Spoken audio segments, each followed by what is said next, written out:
Hello बच्चों, नमस्कार, good evening. क्या हाल है सभी के? उम्मीद करता हूँ अच्छे होंगे, बेहतर होंगे और पढ़ाई अच्छी चल रही होगी बच्चे। तो आज हम लोग अपना एक नया टॉपिक शुरू करने वाले हैं। और टॉपिक अगर मैं कहूँ तो इम्पोर्टेंट है, नो डाउट, इस बात में कोई संदेह नहीं है। हाँ, थोड़ा सा बड़ा टॉपिक है, क्योंकि एडवांस मैथ का ये टॉपिक है। और एडवांस मैथ में अब ज्योमेट्री, अलजेब्रा, ट्रिग्नोमेट्री, क्वाड्रेटिक, बहुत सारे टॉपिक होते हैं, मेंसुरेशन। उनमें से अब केवल आपके जो एसएससी जीडी वाले हैं उन्होंने केवल एक ही टॉपिक को लिया है, और मेंसुरेशन। नॉर्मली जिन एग्जाम में अरिथमेटिक आता है उनमें एडवांस मैथ का केवल मेंसुरेशन वाला पार्ट ही लिया जाता है। उसका रीज़न ये है कि ये सीधा सीधा फॉर्मूला बेस्ड क्वेश्चन बनता है यहाँ से। चाहे मैं अ, त्रिभुज की बात करूं, चाहे मैं आयत की बात करूं, वर्ग की बात करूं, वृत्त की बात करूं, चाहे मैं मतलब सर्कल, स्क्वायर, रेक्टेंगल, किसी की भी, तो बेसिक फॉर्मूला बेस्ड क्वेश्चन बनेगा। पिछले 4 साल के बारे में अगर मैं आपसे कहूं, पिछले 4 साल के जो एग्जाम एसएससी जीडी में हुए हैं, उन चारों साल में मेंसुरेशन से बहुत आसान सवाल, 90% क्वेश्चन बहुत आसान सवाल बने हैं। 10% केस ऐसे हैं जहां पर थोड़ा सा कैलकुलेटिव क्वेश्चन जो है एग्जामिनर ने बनाने की कोशिश की। नहीं, जनरल केस में तो बहुत आसान सवाल आपका मेंसुरेशन से बनता है। अब बच्चे इसको छोड़कर जाते हैं कि यार हम लोग नहीं पढ़ रहे, मेंसुरेशन बहुत बड़ा चैप्टर है, हम मैथ्स बैकग्राउंड से नहीं है, हमने आज से पहले, मतलब बहुत सारे अलग अलग रीजन होते हैं, हमने आज से पहले मेंसुरेशन नहीं पढ़ा, और मतलब एक क्वेश्चन के लिए और 2D 3D इतना सब कुछ पढ़ना है क्या? इससे बढ़िया है एक सवाल छोड़ के आ जाएंगे। बहुत सारी थ्योरी बच्चों के दिमाग में बनती है इस चैप्टर को लेकर। लेकिन मैं आपको पर्सनली एडवाइस दूंगा कि आप पढ़ के जाओ। आपको मैं उतना डीप में जाकर मेंसुरेशन नहीं पढ़ाऊंगा, आपको केवल मैं 5 क्लास मेंसुरेशन की कराऊंगा। और उन 5 क्लास में आपको मैं इतना प्रोवाइड करा दूंगा कि आपको कोई प्रॉब्लम उसमें नहीं होने वाली है फिर मेंसुरेशन। ठीक है? हाँ, इसमें कंडीशन ये है कि आपको फॉर्मूले याद रखने पड़ेंगे, क्योंकि मेंसुरेशन मतलब फॉर्मूला। अगर आपको फॉर्मूला पता है तो आप मेंसुरेशन का सवाल कर जाएंगे, और अगर फॉर्मूला नहीं पता है तो बचा फिर मेंसुरेशन नहीं हो पाएगा। फॉर्मूला तो आपको याद रखना पड़ेगा। और एक एक सवाल क्या, 0.1 मार्क्स की भी बहुत कीमत होती है। सबसे पहले आपको मैं बता दूं कि मेंसुरेशन जो है किस तरीके से हमें पढ़ना है, किस तरीके से। जैसे मेंसुरेशन, मेंसुरेशन, ठीक है, हिंदी में क्या बोलते हैं इसको? क्षेत्र मिति, क्षेत्र मिति। और इसको दो पार्ट्स में जनरली डिवाइड किया जाता है। एक आपका 2D, 2 डायमेंशनल, क्या बोलते हैं? 2 डायमेंशनल यानी कि दो दिशाओं वाला। एक होता है 3D, 3 दिशाओं वाला। 3D और 2D, इसमें डिवाइड किया जाता है 2 डायमेंशनल। डायमेंशन होती है ना, भुजाएं, तो 2 डायमेंशन और 3 डायमेंशन में। तो 2D और 3D में मेंसुरेशन को डिवाइड किया जाता है। 2D में हमें क्या क्या पढ़ना है? सबसे पहले बच्चे हमें पढ़ना है ट्राइएंगल। ट्राइएंगल तो क्या कहते हैं? त्रिभुज, त्रिभुज। उसके बाद देखो, एक क्वेश्चन 100% श्योर है कि मेंसुरेशन से हर सेट में बनेगा, हर सेट में। दूसरा बच्चे हमें पढ़ना है चतुर्भुज यानी कि क्वाड्रिलेटरल।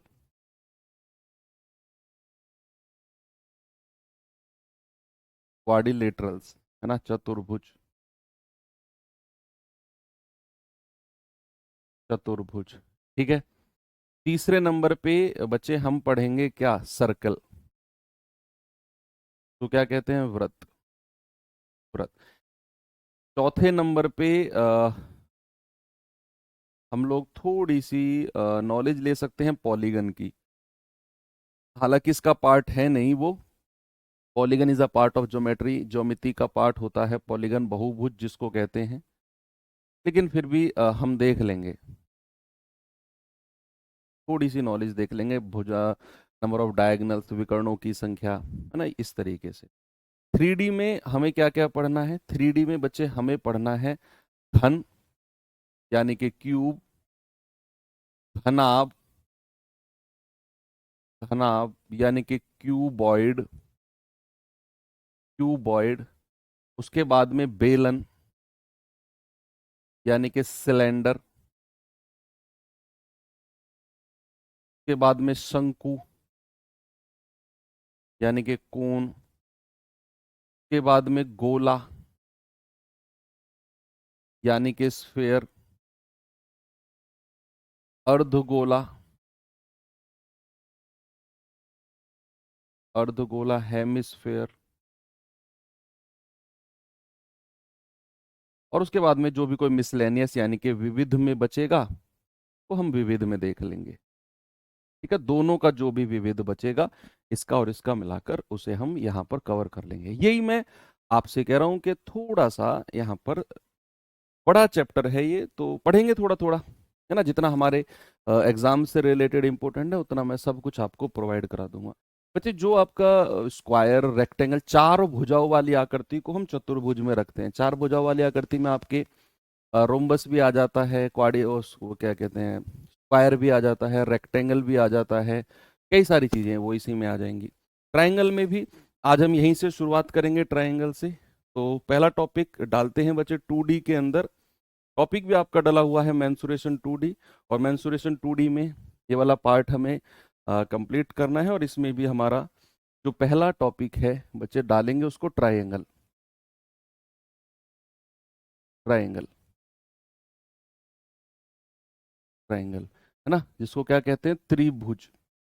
नाम में ही सब कुछ क्लियर है कि भाई त्रिभुज यानी कि तीन भुजाओं वाली आकृति जहां भी होगी, तीन भुजाओं वाली बंद आकृति, क्या बोलते हैं बच्चे, तीन भुजाओं वाली बंद आकृति, क्लोज्ड फिगर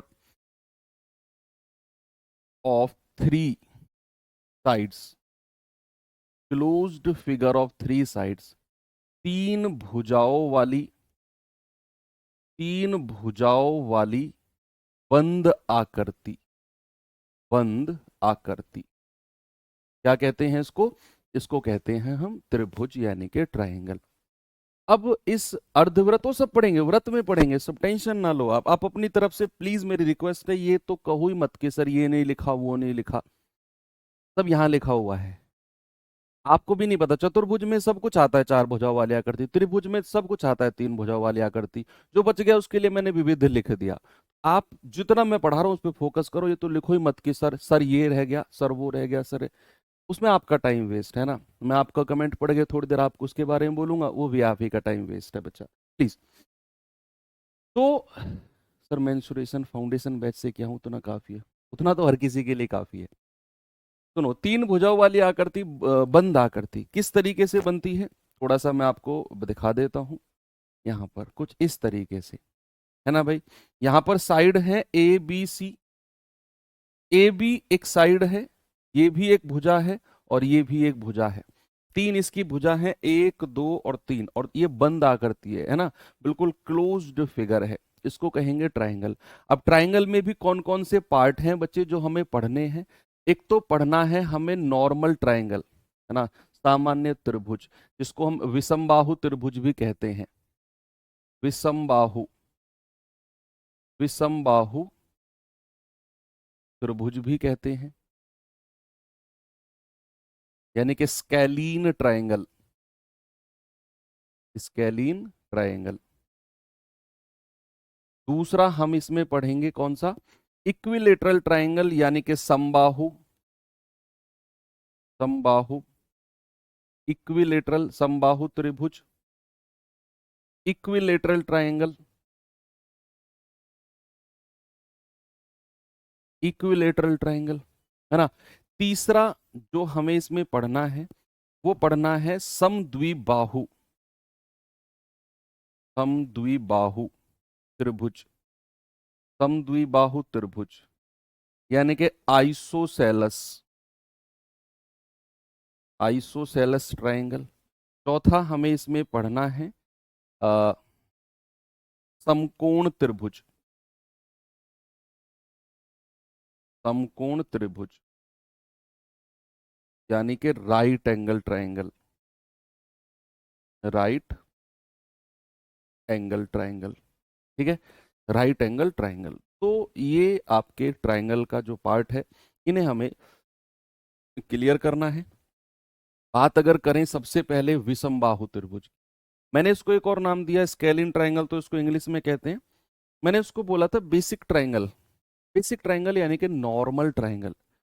विषम बाहु, देखो विषम का मतलब क्या होता है, विषम का मतलब होता है अलग अलग, डिफरेंट। विषम है ना, विषम थिंग्स यानी कि डिफरेंट थिंग्स। अगर मैं आपसे कहूं विषम बाहु, सबसे पहला है हमारा बच्चा विषम बाहु त्रिभुज। इंग्लिश में डालेंगे टॉपिक स्केलीन ट्राइंगल, विषम बाहु त्रिभुज यानी कि स्केलीन त्रिभुज ट्राइंगल। तो स्केलीन ट्राइंगल, अब ऐसा त्रिभुज जिसकी दोनों भुजाएं अलग हो। उससे भी पहले आपको मैं एक चीज और बताना चाहूंगा कि किसी भी त्रिभुज को पॉसिबल होने के लिए, कोई भी त्रिभुज संभव है। अगर मैं यहां पर बच्चा कोई ट्रायंगल बनाता हूं, मैंने सपोज ये कोई ट्रायंगल बनाया, ये मैं साइड में लिख रहा हूं, ये विषम बाहु से इसका कोई मतलब नहीं है ना, ये अलग से नोट्स लिखना है आपने। तो कोई भी त्रिभुज अगर पॉसिबल बनाना है, कोई भी त्रिभुज अगर कंडीशन पॉसिबल बनानी है, तो सपोज मैंने इसको नाम दिया ए, इसको नाम दिया बी, इसको नाम दिया मैंने सी। तीन इसकी साइड हैं, तीन इसकी भुजा हैं।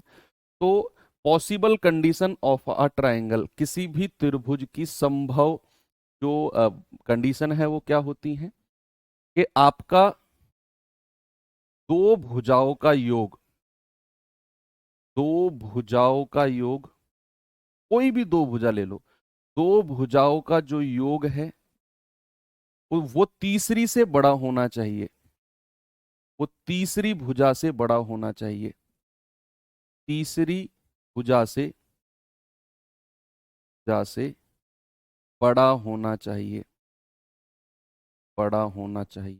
इंग्लिश वाले बच्चे क्या लिखेंगे, sum of two sides, sum of two sides should be greater than the third side. देखो, sum of two sides should be greater than the third side. अगर मैं बात करूं बच्चे, दो भुजाओं का अंतर, दो भुजाओं का अंतर, डिफरेंस ऑफ टू साइड्स, दो भुजाओं का अंतर तीसरी भुजा से, तीसरी भुजा से छोटा होना चाहिए, छोटा होना चाहिए। यानी कि difference of two sides, difference of two sides should be less than the third side, difference of two sides should be less than the third side. आपको तीन भुजाएं हैं, आप किन्हीं दो का योग करोगे वो तीसरी से बड़ा होना चाहिए, किन्हीं दो का डिफरेंस करोगे तीसरी से छोटा होना चाहिए। अगर ये दोनों कंडीशन पॉसिबल हैं तो ही त्रिभुज संभव है, नहीं तो आप कहेंगे ट्राइंगल इज नॉट पॉसिबल, त्रिभुज संभव ही नहीं है। तो ये तो किसी भी त्रिभुज की पॉसिबल कंडीशन मैंने आपको बता दी है। चलो इसके ऊपर एक सवाल मैं आपको करा देता हूं, तब मैं आगे बढ़ूंगा। पहले सवाल देखिए एक बार, फिर हम विषम बाहु त्रिभुज की तरफ उसके बाद चलते हैं। पहले आप इसका जवाब बताओ, करेक्ट त्रिभुज की तीन भुजाओं की संभावित लंबाई क्या क्या हो सकती है। लगाओ दिमाग, मैंने दो स्टेटमेंट लिखो और दोनों के दोनों स्टेटमेंट को यहां पर लगाकर चेक करो।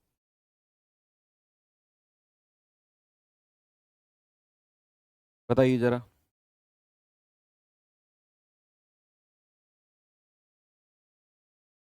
क्या क्या कंडीशन हो सकती है। मैंने कहा दो का योग तीसरी से बड़ा होना चाहिए, दो का डिफरेंस तीसरी से छोटा होना चाहिए। क्या मैं इन दो का योग कर सकता हूं, तीन और दो पांच, तीसरी से बड़ा है? नहीं। कहाँ बड़ा है भाई, तीन और दो पांच तो तीसरी से छोटा है।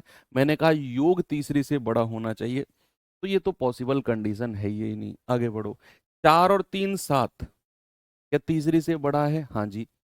चार और तीन का डिफरेंस क्या तीसरी से छोटा है? हाँ जी। पांच और चार नौ, तीसरी से बड़ा है? बिल्कुल है। पांच और चार का डिफरेंस तीन से छोटा है? बिल्कुल है। पांच और तीन आठ, चार से बड़ा है? बिल्कुल है। पांच और तीन का डिफरेंस दो, तीसरी से छोटा है? बिल्कुल है। यानी कि ऑप्शन बी ही मेरा बिल्कुल सही हो जाएगा कि यही पॉसिबल कंडीशन। और भी आगे आप चेक कर सकते हो, ढाई और साढ़े तीन कितना होता है? छः, छः के बराबर है, बराबर भी नहीं होगा दो भुजाओं का योग, बड़ा होगा। भाई 2.5 और 3.5 होता है 6, 6 के बराबर है, ये पॉसिबल कंडीशन नहीं है। आगे बढ़ो, 4 और 4 8, अरे ये तो 9 से छोटा हो गया। भाई मैंने कहा दो भुजाओं का योग तीसरी से बड़ा होना चाहिए, तीसरी से बड़ा होना चाहिए। तो 4 और 4 8, ये तो 9 से छोटा हो गया। भाई ये भी कंडीशन पॉसिबल नहीं है, ऑप्शन बी ही आपका पॉसिबल केस बनता है।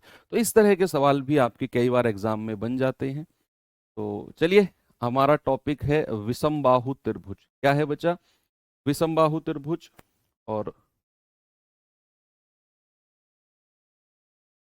तो मैं अलग से ही आपको लिखवा देता हूँ विषमबाहु त्रिभुज। ये रहा हमारा विषमबाहु त्रिभुज यानी कि स्केलिन ट्राइंगल। अब त्रिभुज तो वही है भाई, ये रहा हमारा त्रिभुज।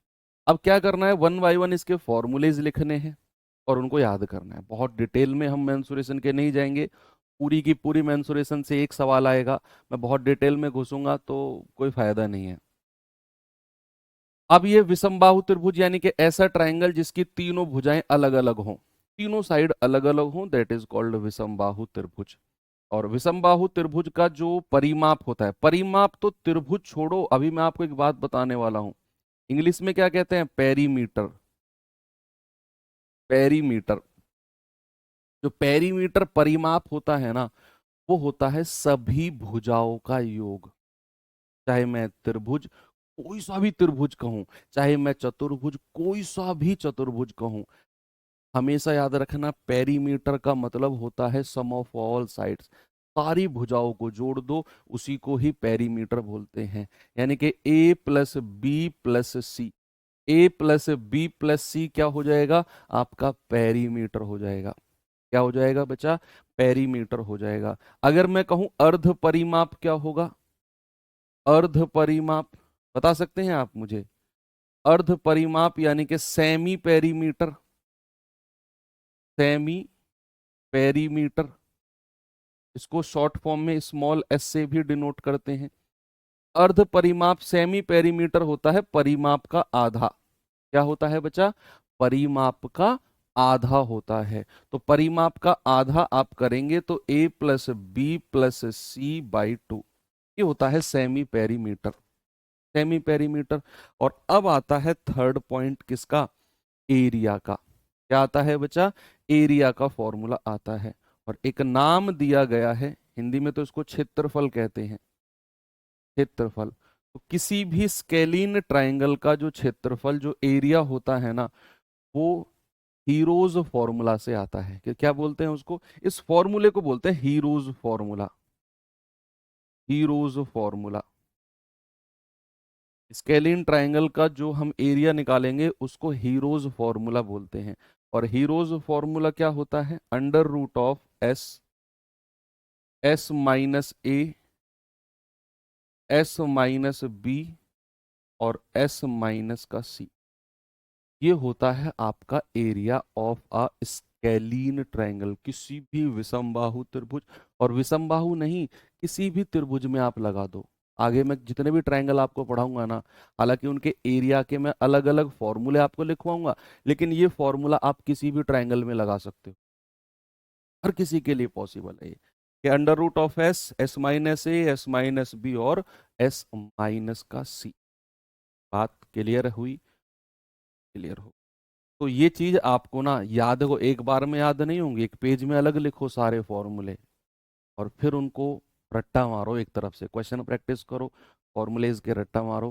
भाई पढ़ने तो हैं, इतनी बात क्लियर है। एरिया का एक और फॉर्मूला होता है बच्चा, कि किसी भी त्रिभुज की अगर मैं बात करूं, किसी भी ट्राइंगल की अगर मैं बात करता हूं, इस पॉइंट से अगर मैं सीधी एक रेखा यहां पर डालता हूं, इस पॉइंट से जो इस पर परपेंडिकुलर यानी कि 90 डिग्री का कोण बनाती है, लंबवत होती है, लंबवत यानी कि 90 डिग्री का एंगल बनाती है, उसको कहते हैं हाइट। क्या कहते हैं, उसको कहते हैं एच। और जिस पर ये लंबवत डलती है उसको कहते हैं बेस। क्या बोलते हैं, B4 क्या होता है बच्चा, बेस।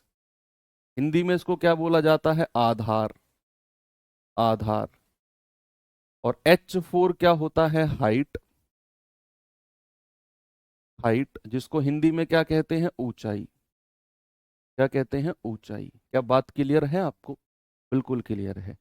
तो एरिया ऑफ ट्राइंगल, जब भी आपको आधार और ऊंचाई दी होगी तो बच्चा क्षेत्रफल का जो फॉर्मूला होता है ना भाई, जो एरिया का फॉर्मूला होता है, एरिया का याद रखो।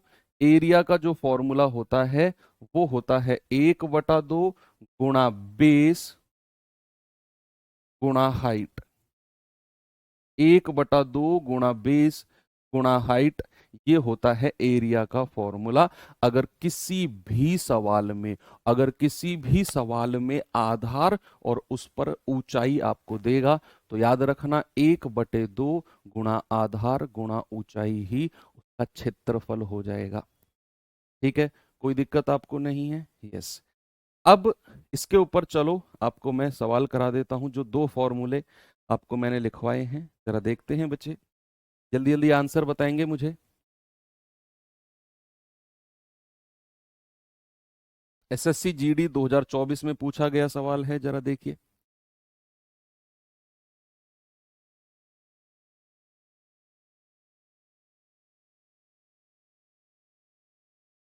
एस का मतलब है सेमी पेरीमीटर। अरे जो फॉर्मूला हीरोज लिखवाया है ना हमने, तुमने तुम उस चीजों को ना रिलेट नहीं किया। ये एस यही है, सेमी पेरीमीटर, अर्ध परिमाप ही है ये। आ जाओ।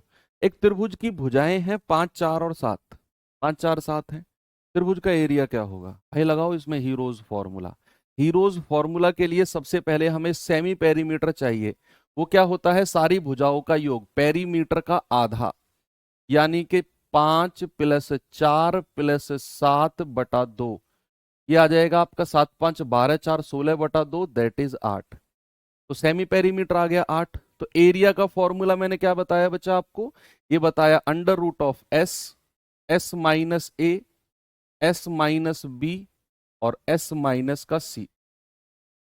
ये होता है आपका हीरोज फॉर्मूला से एरिया।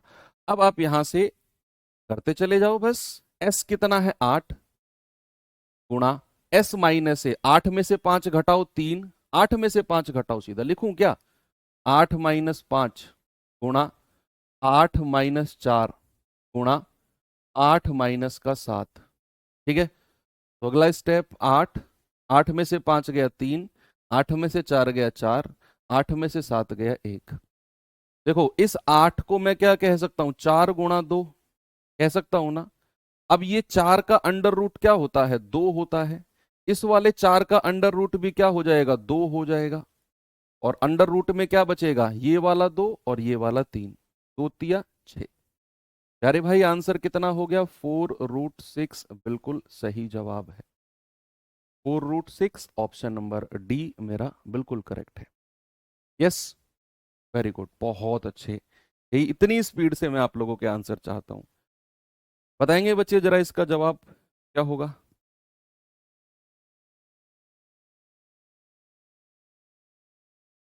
बताओ भाई। सवाल कह रहा है एक त्रिभुज में यदि सबसे लंबी भुजा 15 सेंटीमीटर है, सबसे बड़ी, और दूसरी भुजा है 12, दूसरी साइड है 12, कह रहा है इसका पेरीमीटर 34 है। परिमाप क्या होता है? सारी भुजाओं का सम। परिमाप है 34, तो त्रिभुज का एरिया क्या होगा? सबसे पहले हम क्या करेंगे? हम तीसरी साइड निकालेंगे। भाई परिमाप दे रखा है हमें तीसरी भुजा, है ना? परिमाप दे रखा है तो दो साइड दे रखी है, तीसरी निकाल लेंगे। फिर हम क्या करेंगे? हम सेमी पेरीमीटर निकालेंगे, परिमाप का आधा, और फिर वहां से हम हीरोज फॉर्मूला लगाकर अपना आंसर कर लेंगे। तो अगर मैं आपसे कहता हूं बच्चा कि एक साइड तो 15 दे रखी है, दूसरे साइड 12 दे रखी है, पेरीमीटर कितना दे रखा है? 34।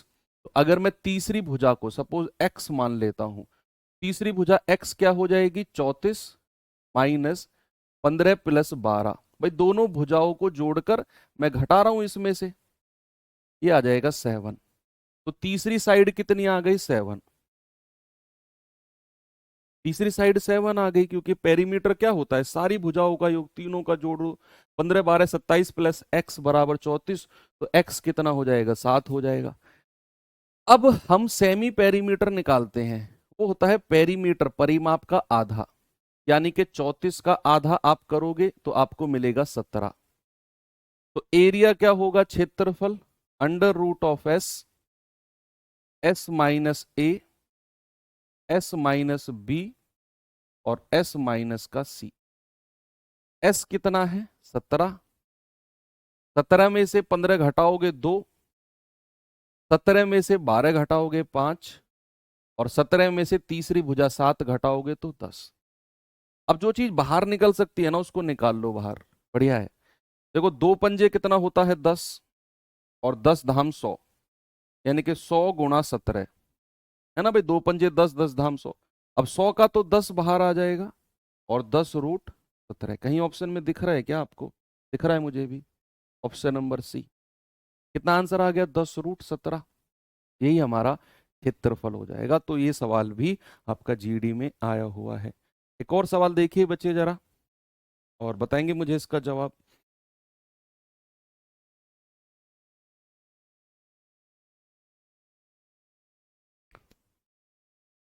बताओ भाई।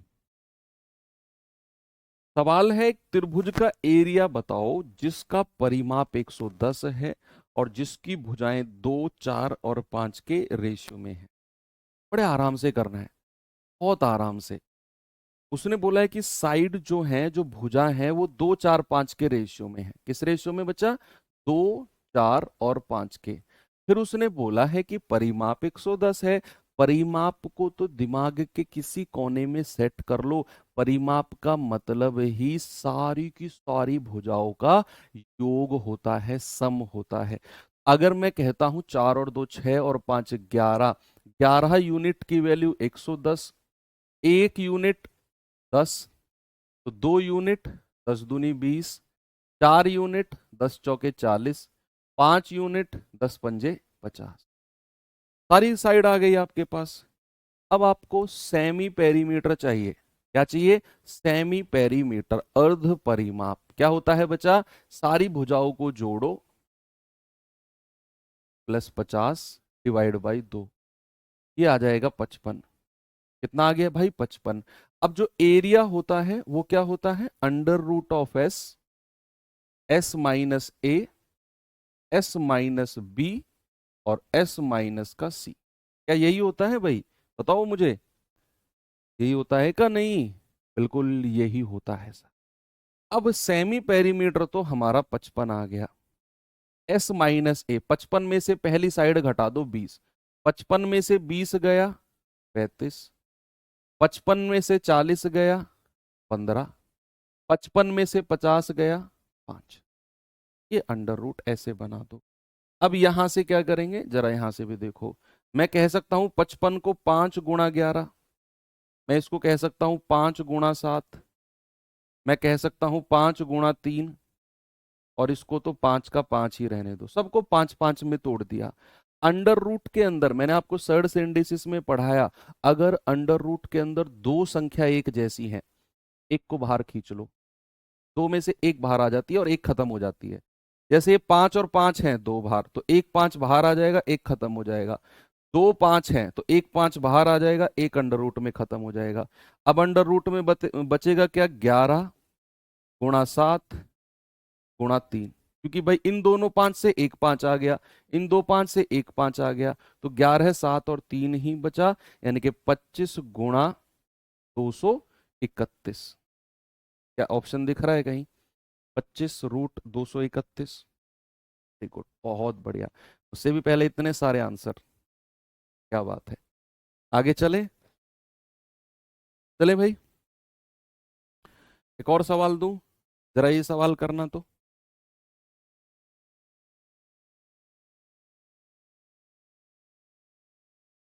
बताओ जरा। सवाल है, एक त्रिभुजाकार गत्ते की तीन भुजाएं, तीन साइड दे रखा है 13, 14 और 15। 8.75 रुपए प्रति मीटर स्क्वायर की दर से ना इसको रंगना है, पेंट करना है। तो बताओ कितना खर्चा होगा। सवाल ने बोला है कि भाई 8.75 रुपए प्रति मीटर स्क्वायर, यानी कि 1 मीटर स्क्वायर को रंगने के लिए 8.75 रुपए लगते हैं, 1 मीटर स्क्वायर को पेंट करने के लिए। तो आप क्या करो, इसका पूरा एरिया निकाल दो, एरिया कितना मीटर स्क्वायर है, और उसको 8.75 से मल्टीप्लाई कर देना। भाई 1 मीटर स्क्वायर को पेंट करने में इतने पैसे लगते हैं, तो पूरा गत्ता पेंट करने में कितना लगेगा आप मल्टीप्लाई कर देना। वो सिंपल, ठीक है।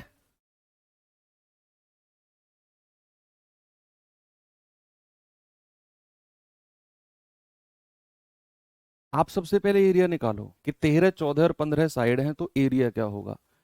बच्चे जिस देखो 13, 14, 15 जो है ना, एसएससी स्पेशल में एसएससी की बात कर रहा हूँ, स्पेशल एसएससी में ये तीनों साइड बड़ी फेमस है, 13, 14, 15। मतलब हर एग्जाम में सवाल एक एक बार तो जरूर आया है कि ऐसा त्रिभुज जिसकी साइड 13, 14, 15, थोड़ी अच्छी सी साइड है ना, 13, 14, 15 एक साथ ही है, तो जिसकी साइड 13, 14, 15, 13, 14, 15 है, का एरिया आपको डायरेक्ट याद रखना है। आपका जो भी निकल के आएगा उसको डायरेक्ट आपने याद रखना है। बताइए क्या आपका आंसर आया, कोई बताएगा मुझे एरिया कितना आया है, उसको डायरेक्ट याद रखेंगे कि 13, 14, 15 अगर किसी भी त्रिभुज की साइड है तो उसका एरिया भाई साहब ये होता है डायरेक्ट।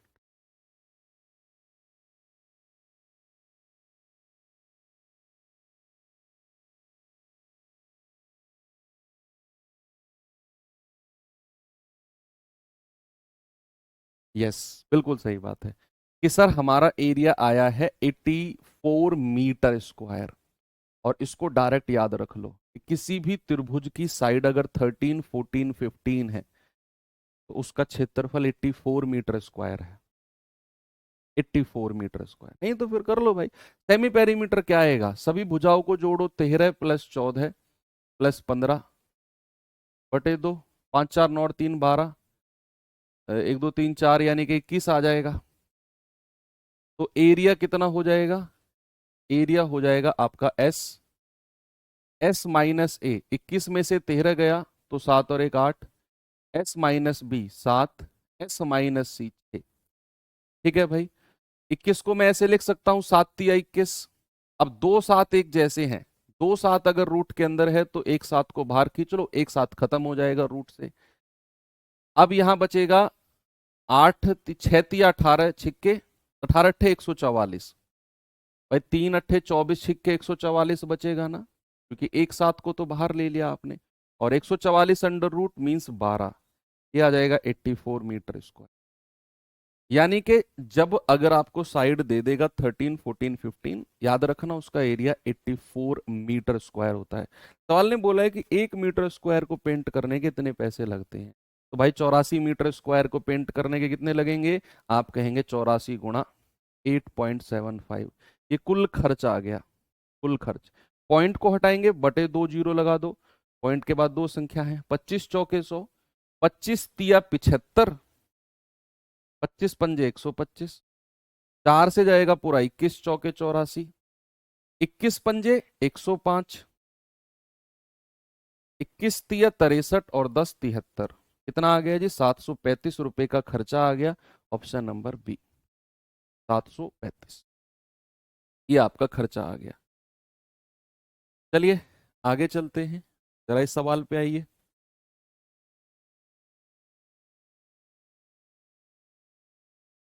देखेंगे बच्चे जरा सवाल को, क्या है इसमें।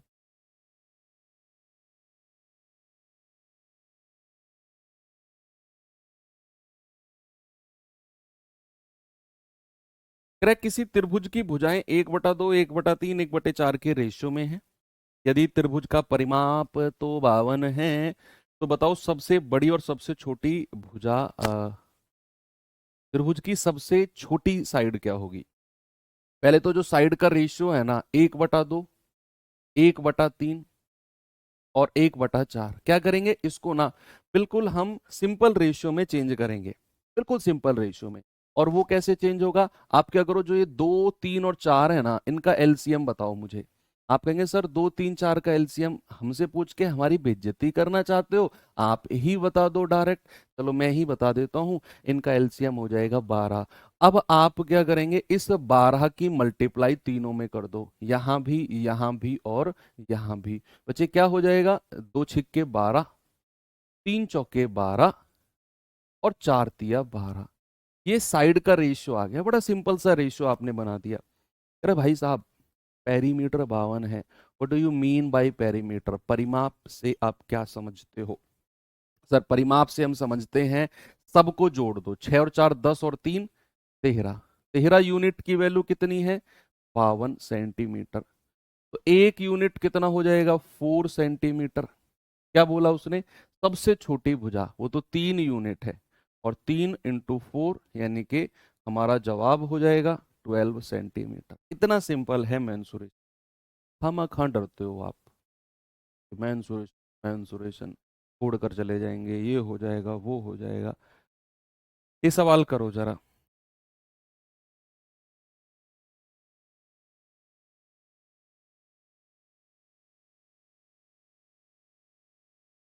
सवाल कह रहा है यदि किसी त्रिभुज का क्षेत्रफल 1176 सेंटीमीटर स्क्वायर है, 1176 सेंटीमीटर स्क्वायर है, कह रहा है आधार और संबंधित ऊंचाई, बेस और हाइट का रेशियो आपको दे दिया 3:4 का। भाई बेस और हाइट का रेशियो क्या दे दिया? 3:4 का दे दिया। और आपसे कह रहा है बताओ ऊंचाई यानी कि हाइट क्या हो जाएगी। आप जानते हैं कि 1/2 गुणा बेस गुणा हाइट 1176 के बराबर होती है। क्या मैं बेस इसको 3R और इसको 4R कह सकता हूं? भाई इस एक को 3R और दूसरे को 4R कह दो। अब आप यहां रख दो इसको, 1/2 3R × 4R बराबर किसके है? 1176 के। तो 2 दूनी 4 और 3 दूनी 6, R² बराबर 1176। 6 से घटेगा 6 × 1 = 6, 6 × 9 = 54, 6 × 6 = 36। तो R कितना होगा? √196। ये हो जाएगा 14। R कितना हो जाएगा? √196 यानी कि 14। अब कह रहा है त्रिभुज की ऊंचाई। भाई ऊंचाई को तो 4R हम मान के चले हैं, तो 4 × 14 यानी कि 56 सेंटीमीटर हाइट हो जाएगी। ऑप्शन नंबर सी हमारा करेक्ट है। ठीक है, तो सभी का आ गया, सिंपल सवाल था। एक और सवाल इसी तरह का GD 2024 में आया था, जरा देखेंगे बच्चे इसको, बताएंगे मुझे इसका जवाब क्या होगा।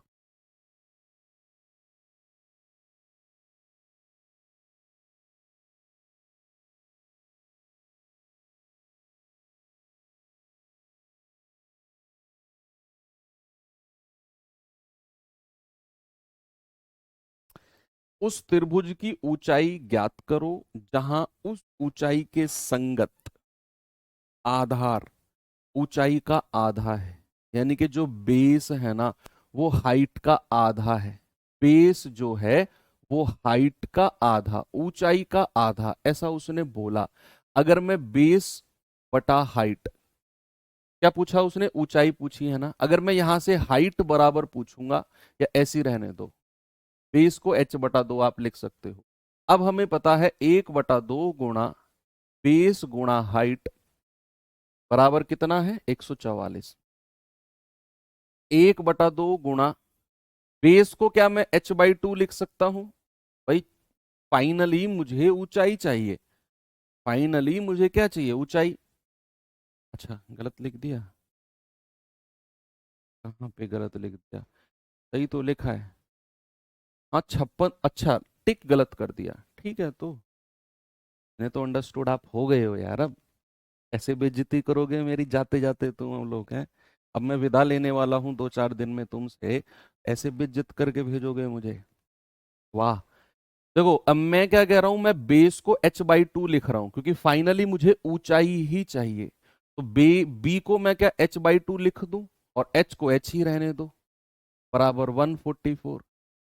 अब ये हो जाएगा बच्चा h², और ये हो जाएगा 144, और ये 2 दूनी 4 को इधर लिख दो, इसको मल्टीप्लाई मत करना, ऐसे ही रहने दो। h कितना आ जाएगा? √144 गुणा 4।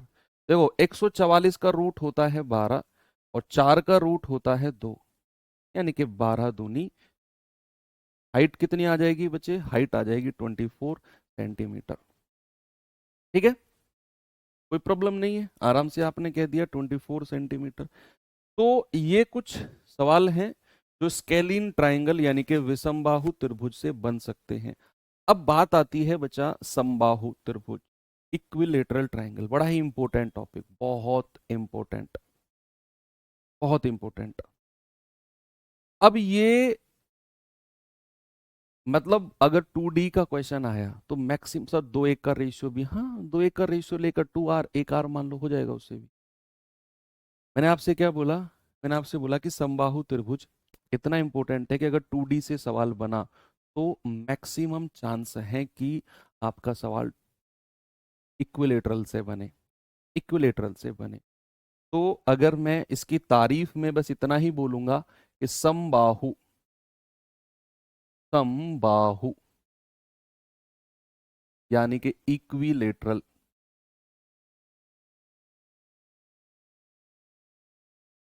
समबाहु यानी कि इक्विलेटरल का मतलब होता है सम। देखो इसको कहूंगा मैं सम प्लस बाहु।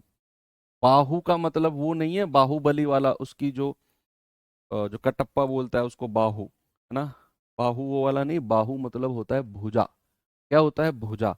तो सम का मतलब होता है इक्वल और बाहु का मतलब होता है साइड, भुजा। ठीक है, अब आप नाम से ही क्लियर हो गया, इंग्लिश में भी क्लियर है, इक्विलेटरल यानी कि इक्वल। और लेटरल, लेटरल किसको बोलते हैं, लेटरल इज साइड, लेटरल बोलते हैं साइड को। तो जिस भी ट्रायंगल की साइड इक्वल होंगी, जिस भी ट्रायंगल की साइड इक्वल होंगी उसे हम इक्विलेटरल बोलेंगे। यानी कि जिस भी त्रिभुज की भुजा बराबर होंगी, भुजा सम होंगी, उसको हम समबाहु बोलेंगे, है ना। क्या बोलेंगे बच्चा, इक्विलेटरल यानी कि इक्वल साइड। ऐसा त्रिभुज, ऐसा ट्रायंगल बच्चे जिसकी तीनों साइड बराबर हो, ये भी ये भी ये भी, तीनों साइड इसकी बराबर होंगी, इसको बोलेंगे हम इक्विलेटरल ट्रायंगल। अब इसके फॉर्मूलेज थोड़े से ज्यादा हैं, हर किसी ट्रायंगल के नहीं, केवल इसी के, इसके भाई इंपॉर्टेंट है, इसको इतनी इज्जत तो हमें देनी पड़ेगी ना। इसके फॉर्मूलेज थोड़े से नंबर में ज्यादा हैं। अगर मैं इसके पेरीमीटर यानी कि परिमाप की बात करता हूं, आप जल्दी जल्दी से मुझे आंसर बताते जाओ। इसका जो पेरीमीटर होगा बच्चे वो हो जाएगा सारी भुजाओं का सम, दैट इज 3a। क्या होता है बच्चा, ये होता है 3a। अगर मैं आपसे कहूं इसका क्षेत्रफल यानी कि एरिया क्या हो जाएगा, इंग्लिश में क्या बोलते हैं, एरिया, एरिया क्या हो जाएगा, होता है √3/4 और ए स्क्वायर यानी कि भुजा का स्क्वायर, √3/4 इंटू भुजा का स्क्वायर। थर्ड अगर मैं बात करूं, तीसरा, तीसरा होता है इसकी हाइट। हाइट का मतलब है बच्चे किसी भी एक पॉइंट से अपोजिट वाली साइड पर परपेंडिकुलर डालना, किसी भी एक साइड से अपोजिट, किसी भी एक पॉइंट से अपोजिट साइड पर परपेंडिकुलर डालना, उसी को हम हाइट यानी कि ऊंचाई कहते हैं, ऊंचाई। क्या बचा, हाइट। तो हाइट क्या होता है भाई, हाइट होता है √3/2 और गुणा भुजा यानी कि ए, √3/2 इंटू ए, तीन। तो मोस्ट इंपोर्टेंट इसके फॉर्मूलेज हैं।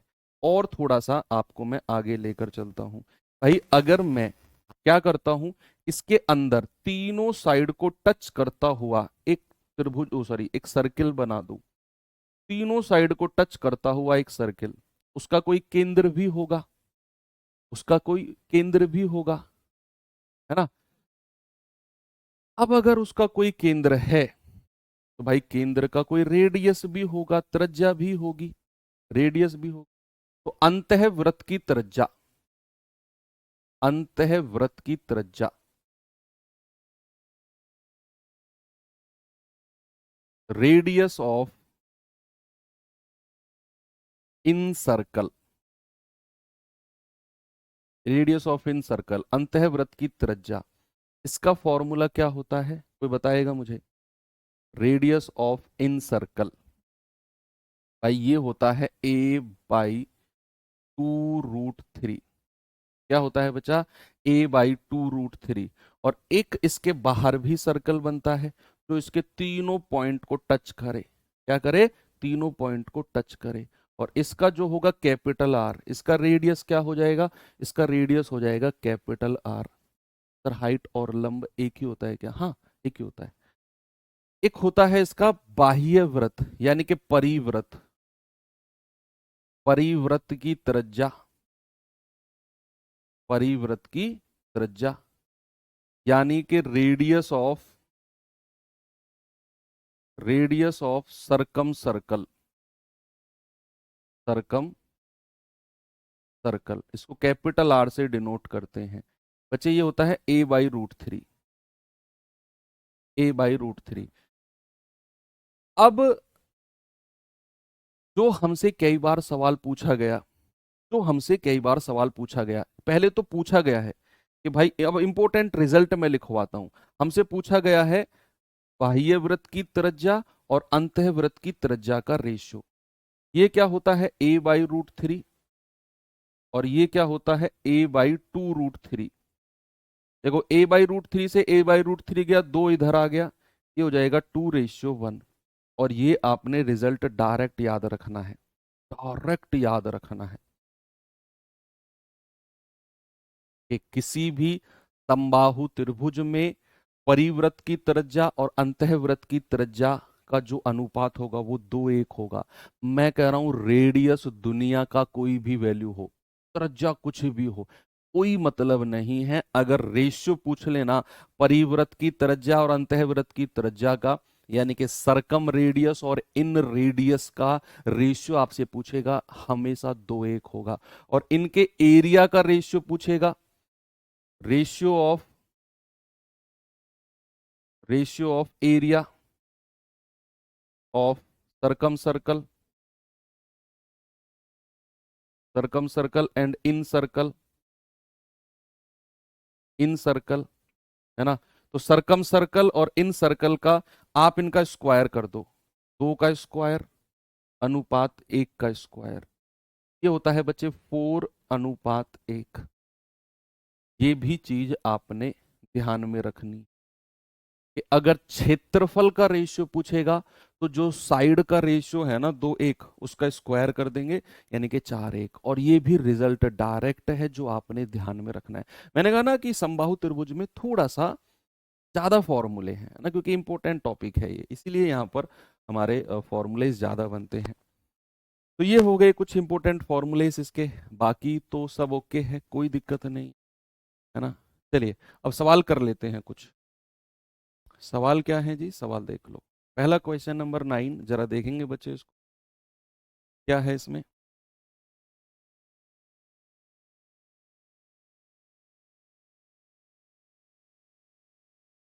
सर परिव्रत अलग और अंतःव्रत अलग कभी होगा ही नहीं भाई, कितना भी अलग हो, टच तो तीनों साइड को ही करना पड़ेगा ना उसे।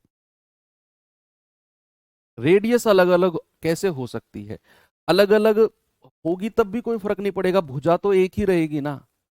रेडियस का इम्पैक्ट भुजा पर होता ही नहीं है, भुजा कट जाती है आपस में। सर कैसे जाने कौन सा त्रिकोण है, लिख के देगा, देखो ऐसे लिख के देगा, उस समबाहु त्रिभुज, लिख के दिया उसने, उस समबाहु त्रिभुज, find the side of an equilateral, ऐसे पहचानना है कौन सा ट्रायंगल है। उस समबाहु त्रिभुज की भुजा ज्ञात करो जिसका क्षेत्रफल आपको 16√3 सेंटीमीटर स्क्वायर दिया हुआ है, सेंटीमीटर स्क्वायर, चलो वहां तो है। भाई क्षेत्रफल का फॉर्मूला कितना होता है बच्चा, √3/4 इंटू भुजा यानी कि साइड का स्क्वायर बराबर 16 रूट तीन से √3 गया, 16 × 4 = 64, यानी कि a² कितना आ गया 64, और यहां से a कितना हो जाएगा √64 एंड दैट विल बी 8। तो साइड कितनी हो गई, साइड हो गई 8, भुजा हो गई 8। आगे बढ़े, नेक्स्ट। ये सवाल बताइए जल्दी से।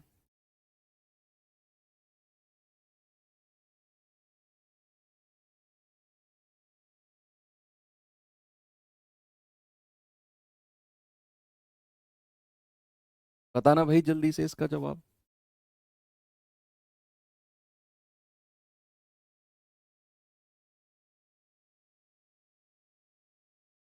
अच्छा आंसर, हाँ आंसर सेंटीमीटर में ही तो आएगा, भुजा ही तो पूछी है, सेंटीमीटर में आएगा आंसर, स्क्वायर में क्यों आएगा? क्षेत्रफल दिया हुआ है। कह रहा है कि एक समबाहु त्रिभुज का पेरीमीटर इतना है तो ऊंचाई बताओ कितनी है। परिमाप क्या होता है? 3 गुणा भुजा, और वो किसके बराबर है? 36√3 के बराबर। 3 से जाएगा बच्चे 12 बार, यानी कि समबाहु त्रिभुज की साइड आ गई 12√3। आपसे उसने क्या बोला है? आपसे बोला है उसका ऊंचाई, हाइट। हाइट क्या होती है? √3/2 इंटू ए, यानी कि √3/2, और ए कितना है? 12√3। तो ये जाएगा 2×6=12, और 6 गुणा √3 को √3 से गुणा करोगे 3 आएगा, और 6×3=18। आंसर हो जाएगा ऑप्शन नंबर ए। भाई आप याद रखना, √a को अगर आप √a से गुणा करते हो तो a मिलता है हमको, है ना? तो √3 को √3 से गुणा करोगे हमें 3 मिलेगा। आंसर आ गया 18। ये सवाल देखिए जरा।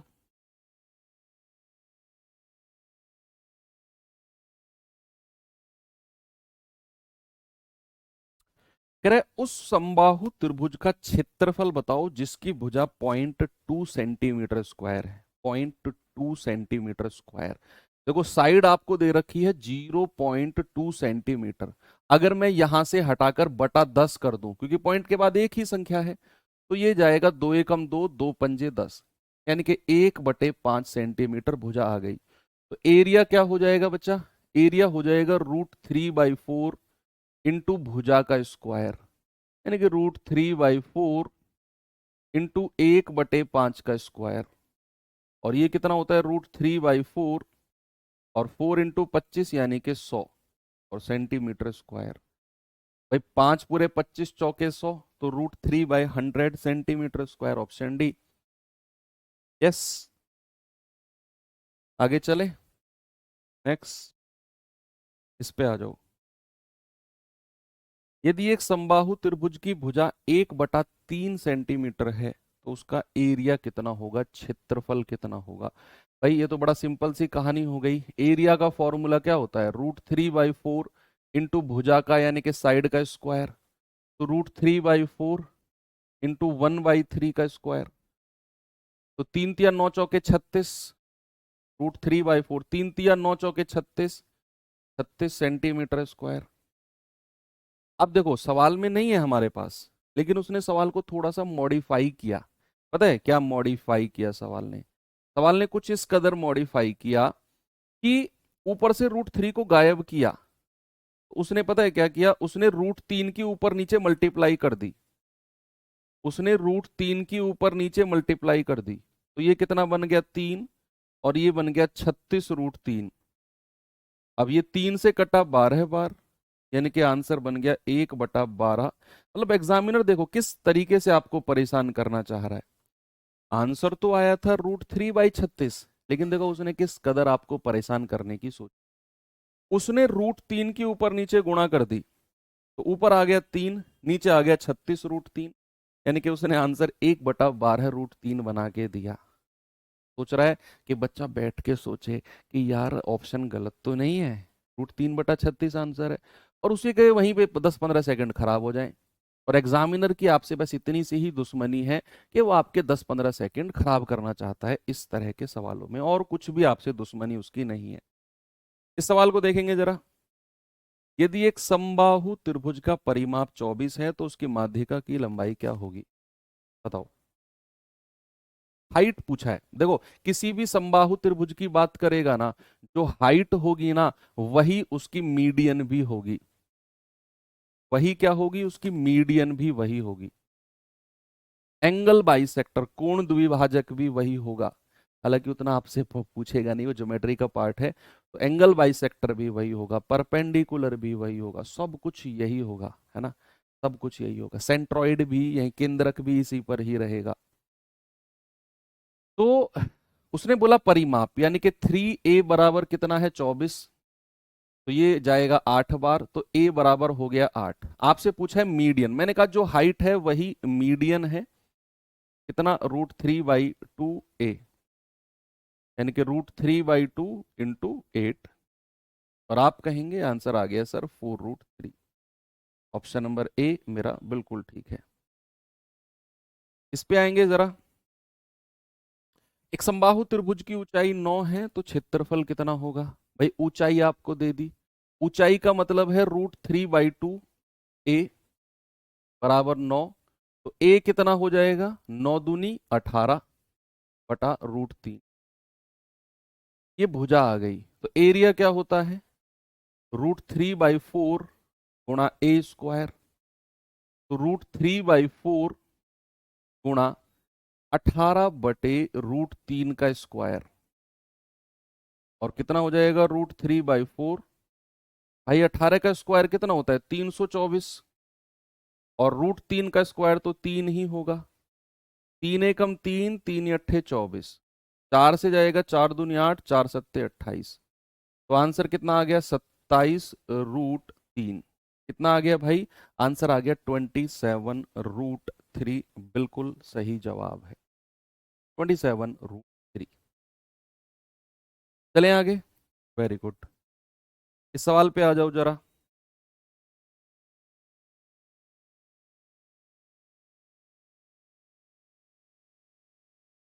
कह रहा है, यदि किसी समबाहु त्रिभुज की प्रत्येक भुजा को 3 गुना कर दिया जाए तो नए त्रिभुज का क्षेत्रफल कितने गुना हो जाएगा? अगर भुजा को 3 गुना कर दिया, भुजा को, भाई सबसे पहले मुझे क्षेत्रफल का फॉर्मूला पता होना चाहिए। क्षेत्रफल का फॉर्मूला होता है √3/4 और गुणा भुजा का स्क्वायर, साइड का स्क्वायर। अब इस तरह का सवाल जब भी आएगा ना, तो आपको फॉर्मूला प्रॉपर तरीके से पता होना चाहिए। और सुनो, सामने देखो, जब भी इस तरीके से पूछेगा ना कि भुजा इतना गुना हो गई तो क्षेत्रफल कितने गुना, हमें केवल भुजा से मतलब रहेगा, √3/4 से मतलब ही नहीं है हमें। कि बात रेशियो में पूछ रहा है, रेशियो कि भाई अगर पहले उसकी साइड ए थी, अब कितनी हो गई? 3a। 3 गुना कर दिया ना, तो ये तो साइड हो गई, साइड ए से 3a। तो एरिया क्या हो जाएगा? एरिया हो जाएगा √3/4 ए स्क्वायर। और ये हो जाएगा √3/4 3a का स्क्वायर। भुजा 3 गुना कर दी, √3/4 से √3/4 वैसे भी कट गया। इसीलिए मैं कह रहा हूं कि जब भी इस तरीके का सवाल आएगा तो इनसे मतलब नहीं है, यहां से मतलब है कि ये तो ए स्क्वायर हो गया और 3 तिया 9 ए स्क्वायर। ए स्क्वायर से ए स्क्वायर गया, यानी कि अगर साइड को 3 गुना किया तो भाई जो एरिया है ना वो 9 गुना हो जाएगा। कितने गुना? एरिया हो जाएगा 9 गुना। तो क्या मैं ये कह सकता हूं कि प्रारंभिक क्षेत्रफल का 9 गुना? और इसे आप बिना सॉल्व करे भी डायरेक्ट कह सकते हो। आपने फॉर्मूला देखा, मैंने कहा √3/4 से मतलब है ही नहीं, हमें साइड देखना है। साइड का हुआ है स्क्वायर, तो अगर उसने साइड को 3 गुना किया तो एरिया क्या हो जाएगा? स्क्वायर कर दो 3 का, एरिया हो जाएगा 3 तिया 9। बस 3 का स्क्वायर कर दो, एरिया हो जाएगा 3 तिया 9। मान लो अगर भुजा को 10 गुना करता, भुजा को 10 गुना, तो एरिया क्या हो जाता? 10 यहां पर रख दो, 10 धाम 100, भाई 10 का स्क्वायर 100, एरिया 100 गुना हो जाता। ऐसे आप देखो। ओके, चलो आगे बढ़ते हैं। ये सवाल देखिए जरा। सवाल कह रहा है कि यदि किसी समबाहु त्रिभुज की माध्यिका x है तो क्षेत्रफल क्या होगा? बच्चे माध्यिका क्या होता है? √3/2a। और वो x के बराबर है, तो a कितना हो जाएगा? 2x। तो उधर चला गया बटा √3। तो एरिया क्या होता है? एरिया होता है √3/4 ए स्क्वायर। यानी कि √3/4 और a की वैल्यू कितनी है? 2x बाई √3 का स्क्वायर। हो जाएगा √3/4 4x स्क्वायर बटा 3। तो यहां से हम कहेंगे सर √3 x² बटा 3। √3 x² बटा 3, ऑप्शन नंबर सी मेरा बिल्कुल करेक्ट है। ठीक है, ये सवाल बताओ जल्दी से, कौन बताएगा इसका जवाब? मैंने आपसे याद करने के लिए बोला था कि याद कर लो। अगर परिवृत्त की त्रिज्या और अंतःवृत्त की त्रिज्या का रेशियो पूछेगा तो वो होगा 2:1। और अगर परिवृत्त के क्षेत्रफल और अंतःवृत्त के क्षेत्रफल का रेशियो पूछेगा तो वो कितना होगा, 4:1। कुछ भी ऊंचाई दी हो, कुछ भी साइड दी हो, भूल जाओ। सवाल करा किसी समबाहु त्रिभुज की ऊंचाई 4√3 है, इसके परिवृत्त के क्षेत्रफल और अंतःवृत्त के क्षेत्रफल का रेशियो 4:1 होगा, भूल जाओ। क्या दिया हुआ है दुनियादारी में, कोई मतलब नहीं है हमें। हमसे पूछा परिवृत्त का क्षेत्रफल, अंतःवृत्त का क्षेत्रफल, हमेशा 4:1 रहेगा, चाहे उसने ऊंचाई कुछ भी दे रखी हो, हमें मतलब ही नहीं है। हमें मतलब ही नहीं है, हमें तो बस सर ने याद करवा दिया कि परिवृत्त के क्षेत्रफल और अंतःवृत्त के क्षेत्रफल का रेशियो पूछेगा तो 4:1। और अगर हमसे कहेगा साइड का रेशियो तो 2:1। आगे सवाल में कुछ भी वो data they they, I don't care. Okay, तो आंसर कितना हो जाएगा, क्षेत्रफल का रेशियो 4:1। अब एक सवाल बच्चे मैं आपको होमवर्क दे देता हूं, इसे आप खुद से ट्राई करना, बाकी पार्ट हम कल करेंगे, ठीक है। तो यहाँ पर हमारा समबाहु त्रिभुज और विषमबाहु त्रिभुज दो एंड होते हैं। कल हम पढ़ेंगे समद्विबाहु, छोटा सा टॉपिक है, समद्विबाहु तो छोटा सा है। कल हम समकोण भी पढ़ लेंगे। तो कल हो सकता है कि ट्राइंगल भी एंड हो जाए, और जो वर्ग है, स्क्वायर है, उसका भी हम कुछ पार्ट कर लें। तो मिलते हैं कल के सेशन में। थैंक यू, बाय बाय, जय हिंद।